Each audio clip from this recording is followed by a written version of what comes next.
Bem-vindo ao podcast Ciência Falada, onde inovações científicas são fáceis de compreender.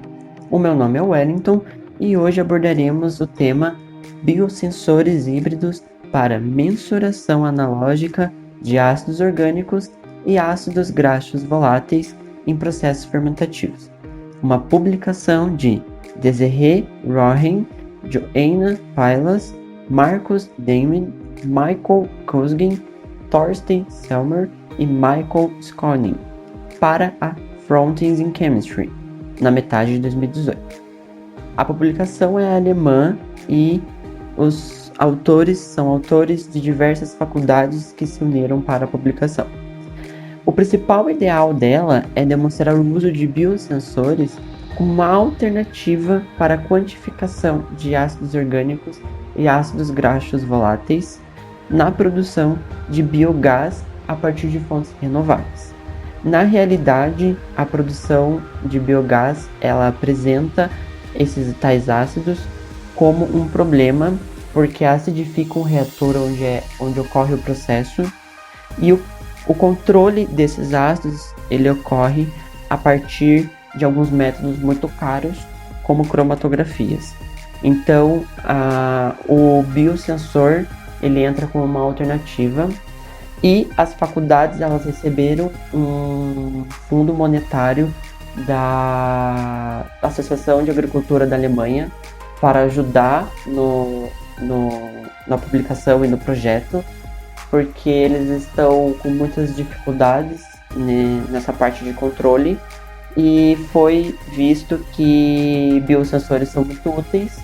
E nesse caso, há uma inovação, porque pela primeira vez é realizado um biosensor híbrido com a utilização de enzimas para verificar a quantificação de ácidos graxos voláteis e ácidos orgânicos.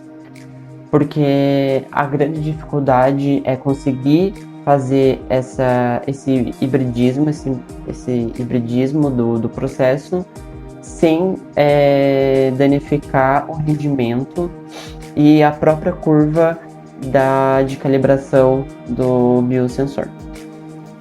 Então, primeiramente, vamos falar sobre como funciona o biosensor em si e qual é a principal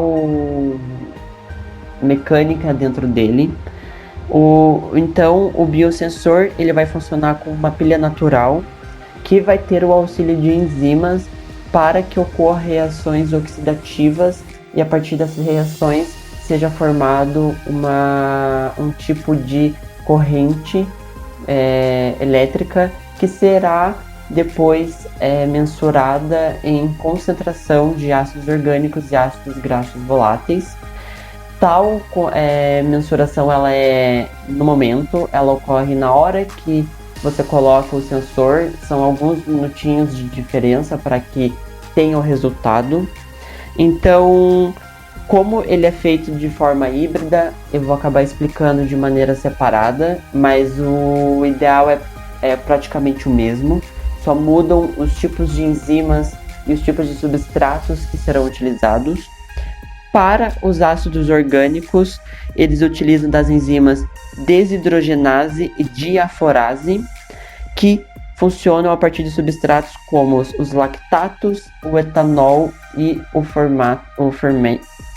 fermato, e serão produzidos de maneira secundária os acetaldeídos, o o CO2 e o piruvato.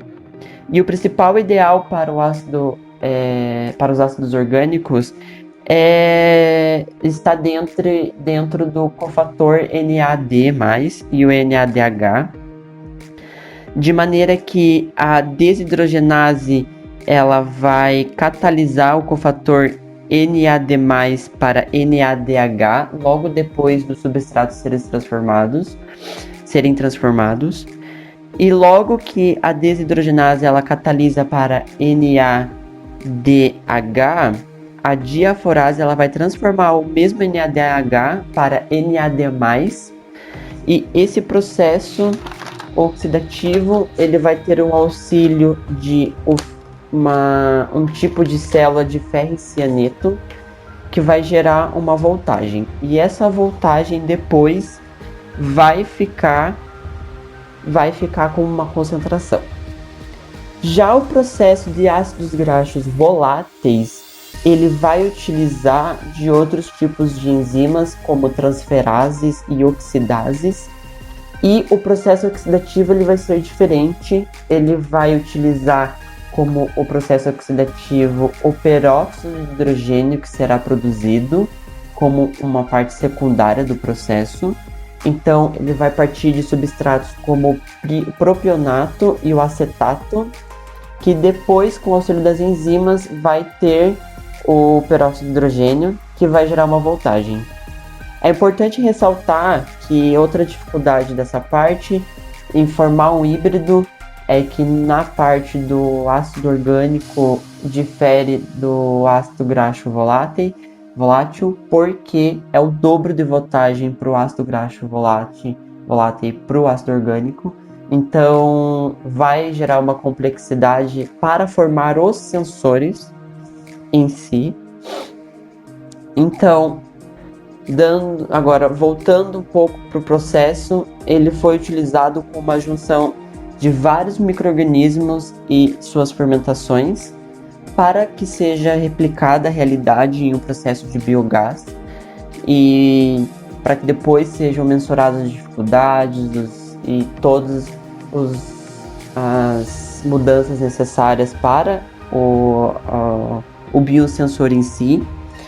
E foram realizadas algumas purificações, como é feito no processo, e também no processo precisa ser mensurada a atividade enzimática, porque é a partir dela que vai se iniciar todo o processo da corrente elétrica e do processo oxidativo em si. Tem um preparo tecnicológico do biosensor, que ele utiliza alguns tipos já disponíveis no mercado, e as curvas de calibração ele demonstra como são realizadas em gráficos, e todas as curvas apresentaram sensibilidades ótimas em todos os substratos e com variações mínimas. Então o fator de variação delas ficaram super altos, o que é bom para o processo. E também foi apresentado algumas dificuldades ao longo do uso do biosensor, porque em todo o processo nós temos produtos secundários e outros tipos de dificuldades, como foi descrito no artigo como interferências. Então, vou mostrar algumas delas, porque elas foram super importantes para o processo e principalmente para mostrar como o biosensor ele é eficaz e como ele é realmente uma boa alternativa a, por exemplo, a cromatografia.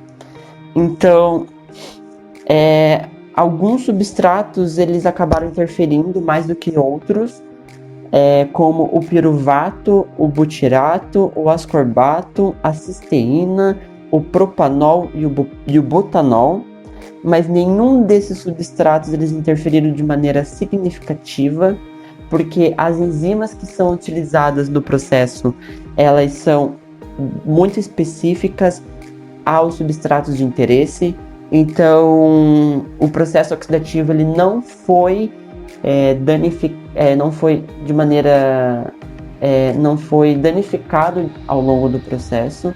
Então, a voltagem ela acabou sendo muito eficaz. E a principal interferência seria essa, junto com a interferência da diferença de voltagem. Mas para a diferença de voltagem, eles acabaram vendo que alguns tipos de sensores eram muito específicos para um range de voltagem, então eles acabaram optando por esses que tem um range maior.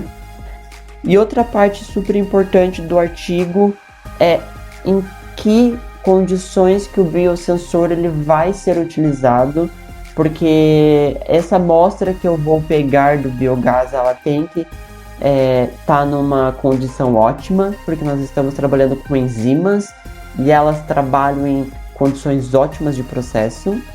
Então, as condições ótimas, elas funcionam em pHs em temperaturas ótimas. Eles constataram esses principais dois fatores. E o pH, ele ficou entre 6,5 e 7,5, ou seja, basicamente neutro. E a temperatura ficou em torno de 40 graus Celsius. Então, uma temperatura um pouco acima da temperatura ambiente. Então, será necessário um leve aquecimento dessa amostra. E esses testes,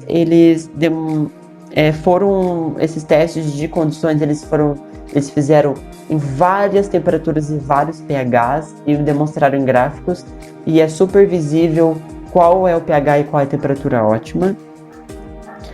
E com todos esses dados mencionados e todos esses fatores que eu já mencionei, o biosensor híbrido ele se demonstrou muito eficaz, ele se demonstrou muito barato, muito rápido, ele é fácil de utilizar, é só um aplicativo que se usa para mensurar, é só você pegar a amostra, colocar o sensor dentro da amostra e ele vai mensurar.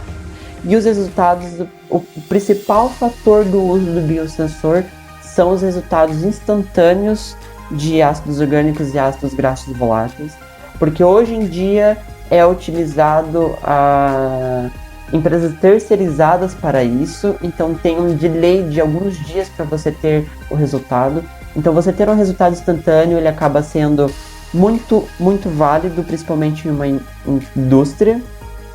Então essas faculdades, as universidades, elas acabaram concluindo que o biosensor ele precisa de mais estudos acerca disso, então eles conseguiram mais fundos para continuar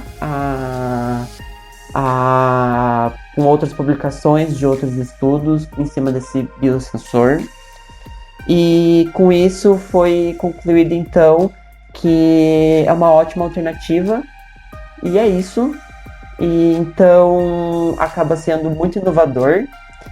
E agora eu quero que vocês comentem o que vocês acharam do podcast de hoje, e vamos inovar o nosso futuro usando tais inovações como a descrita hoje como inspiração pra gente. E é isso. Tchau, tchau.